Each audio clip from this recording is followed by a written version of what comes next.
So this is way more than just a video on billet technique. It's an examination of human behavior as well. That's right, human behavior. I was wondering, you showed me something yesterday that kind of gives some context to what you're talking about, how real psychometrists, and you are a real psychometrist in your real life, how real psychometrists approach objects. And what you showed me yesterday was the little bit of psychometry that you do with the palm reading. With the ring. Seeing Millard do this might give you an idea of what goes into his thinking about how he actually touches the billet as well. Right. Because the billet is really just another object, like a ring is an object, like a watch is an object. It's an object that you're getting vibrations from. Mm-hmm. So, and this is an unadvertised bonus. Bonus, right? Maybe. Well, first off, let me tell you that when at all possible, I'm going to read the palm of a woman. And if at all possible, it's going to be a beautiful woman. And if at all possible, it's going to be a woman that I might take home with me. No, I don't do that. I'm happily married. Let's pretend for a moment that I'm a beautiful woman. And know that I've approached someone and I have a choice of which hand to read. Now, Lauren is wearing a ring only on his left hand. So when I approached him to do a palm reading, because of what I'm going to do later, I would choose to read his right hand, which is jewelry free. So now I'm touching this hand as I'm doing the reading, and that's clean. And then at this point in the reading, I might go into this little speech about touch-enabled visions. And I know he's got a ring on the left hand. So I'm going to say, in a moment, what I'm going to do is touch this ring. And at the instant that I contact it, I will begin to deliver the thoughts that enter my mind. That's the whole idea of psychometry. At the moment of contact, the vision comes.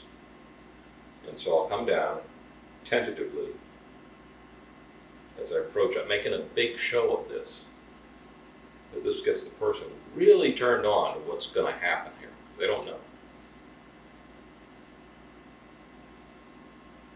Pause a little bit. And then finally kind of plunge in. Oh, I see an image of a house, beautiful clouds. And by the way, closing my eyes. Beautiful clouds outside. They're just gorgeous, pure white. They're laying there, look like snow puffs. Sky behind them is blue. There's absolutely no problem with the weather. I feel comfortable. The air temperature is absolutely perfect for me, so I know I'm not way in the south where it would be way too hot. Air temperature right now just feels like I'm in a very perfectly air-conditioned room, and I was standing outside. I'm in the street looking back at the house.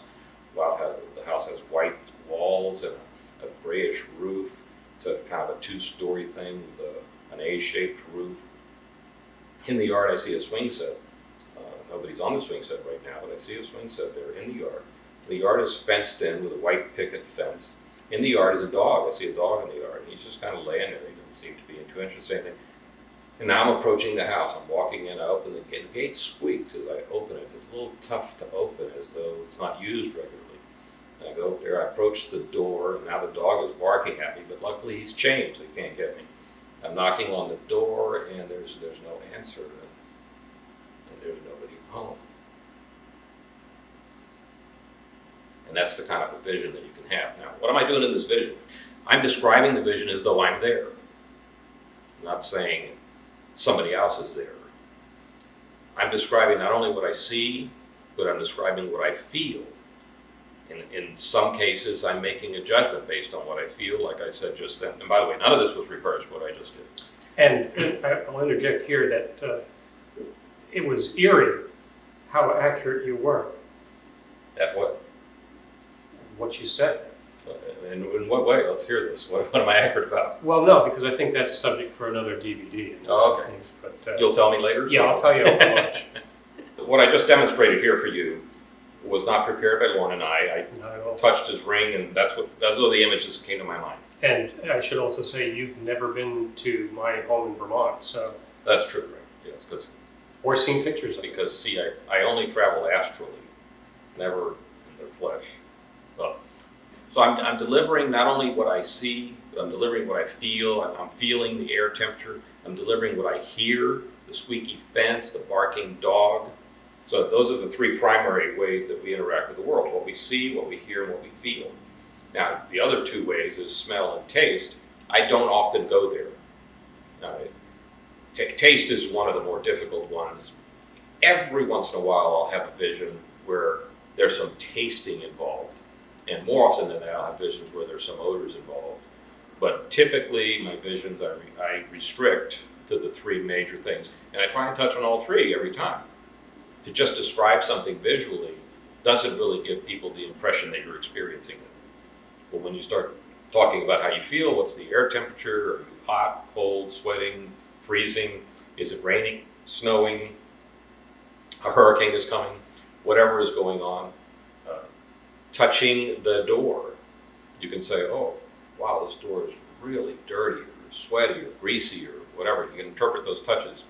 The sound of the doorbell or the sound of a knock, a barking dog, a bus running by, some kind of a sound. If a bus comes by, then it's appropriate to comment on the smell. Oh, what a stink that these buses make. And you do these because you've experienced them in the real world yourself. Unless you're extremely young, like 5 years old, you're going to have experienced virtually all these things. So you bring all of those into the conversation. Remember that your own inner desires are very likely to be similar to the desires of the person you're reading for. Early on when Lauren drew the star and I related that right away to hoping that the DVD sells big, well, that's my hope also. Not because Lauren and I get rich from this. Certainly if we had to depend on this to feed our families, that would be tough. But it would be nice to think that people enjoyed this, that a lot of people bought it. Sure. And so that is a hope shared by he and I. Now, of course, I know Lauren a little better, so that part of the reading was very easy. But you, and in your performances, whether you've gotten information from a billet or not, the more real you can make that part of it, the better off. And so again, practicing doing that without the billets in casual conversation. Now in casual conversation, I'm going to say, oh, I got a vision. The person might think you're crazy.